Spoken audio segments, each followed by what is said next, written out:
And the big story that this Tuesday began with, US space agency NASA has released the first image of Chandrayaan 2's Vikram lander impact site.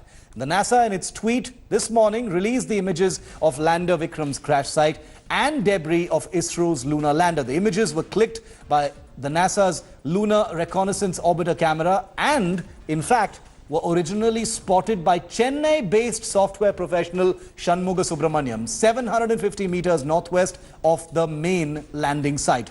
NASA has also thanked the Indian Techie for his amazing discovery. NASA has released the before and after images of the impact site of Vikram lander. Remember, ISRO had lost contact with the Vikram lander shortly after the scheduled soft landing attempt on the moon's south pole late at night on September the 7th.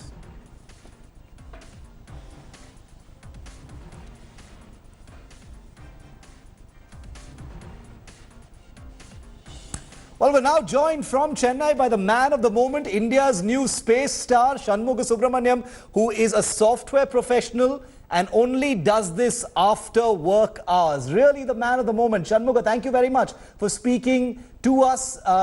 You received a response from NASA. Your Twitter bio has been changed. You're the one who found the Vikram lander. How does it feel? What's today been like?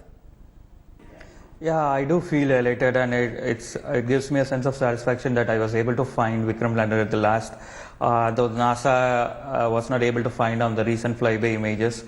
So what I did means I took the NASA's LRO image on September 17 flyby and compared it around the 2 into 2 square kilometer area around the landing location, and I compared it with some of the old images and then found this small white dot might be the Vikram lander actually.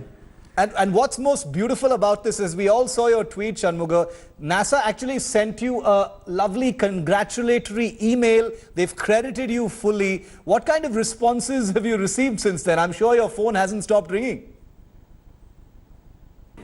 Yeah, I do feel elated, and it gives me a sense of satisfaction that I was able to find Vikram lander at the last, though NASA was not able to find on the recent flyby images.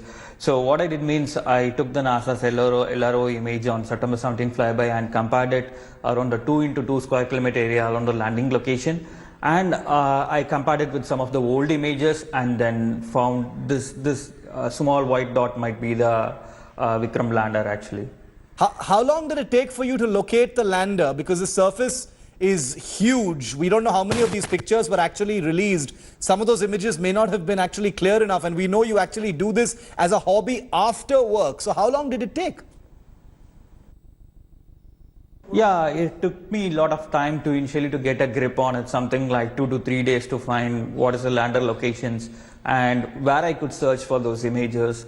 So a couple of tweets in Twitter, as well as someone has posted it in a Reddit under ISRO subforum. So there I got a lot of information about where to find it and what are the intended landing location. So that helped me to stick to let us say 2 into 2 square kilometer area.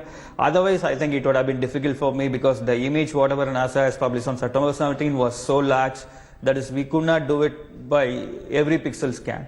So what I did means I just searched around that particular landing location and I was able to find it.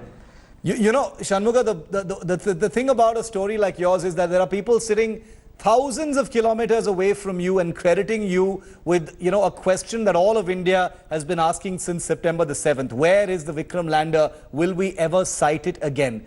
And you're not even a scientist. You're not even a space scientist or an astronomer. You're a person who is obsessed with this kind of thing because it drives you. You like poring over imagery of this kind. You're part of a global community that does this sort of thing. What kind of message would you send out to young people who I can promise you are going to be inspired listening to you today? So learning is a continuous process, so we should not stop learning at any point of time. And even if you don't hold any degrees or let us say any MS degrees or something, it doesn't matter. Ultimately, it's all about what we have done so far in our life. So I would say that amateurs should start looking at space exploration as an option, and they should, whatever I done is just a small part of it. There are a lot of others who do a lot like finding the debris of satellites. So there is a lot of things that could be done in space. So I would ask them to try it out and find whatever they can do about it. And here's to many more discoveries for you, Shanmuga Subramanian. We wish you well. We commend you. We will continue to track your progress. And as you gaze into space, you truly are India's new star. Thank you for speaking to us here on India Today. Thanks for watching the video. For more such news and updates, please like, share and subscribe to India Today. Also check out our other great videos from our channel. We know you will love to.